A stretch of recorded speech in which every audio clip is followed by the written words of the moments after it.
હાલ ડુંગળી ખાનારા લોકો માટે એક દુઃખદ સમાચાર સામે આવી રહ્યા છે। ગુજરાતના ખેડૂતોએ ડુંગળીની નિકાસબંધી સામે વિરોધ નોંધાવ્યો છે। ભાવનગરના ખેડૂતોએ ડુંગળીની અંતિમ યાત્રા કાઢીને ધ્રુસકે રડીને વિરોધ નોંધાવ્યો છે।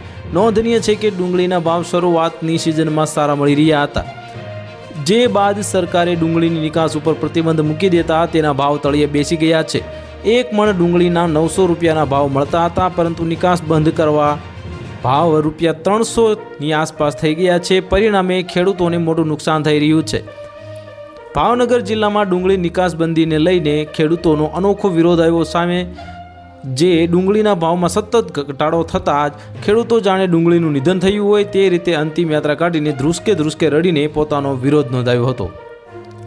ઘોઘા તાલુકાના નેસવડ, મામસા, ઉખલા ગામના ખેડૂતો દ્વારા ડુંગળીની અંતિમ યાત્રા કરીને વિરોધ નોંધાવ્યો છે। ભાવનગર જિલ્લાના સૌરાષ્ટ્રનું સૌથી મોટું માર્કેટિંગ યાર્ડ મહુવા અને ભાવનગર યાર્ડમાં નિકાસબંધીના અસરથી ડુંગળીના ભાવમાં સતત ઘટાડો નોંધાઈ રહ્યો છે।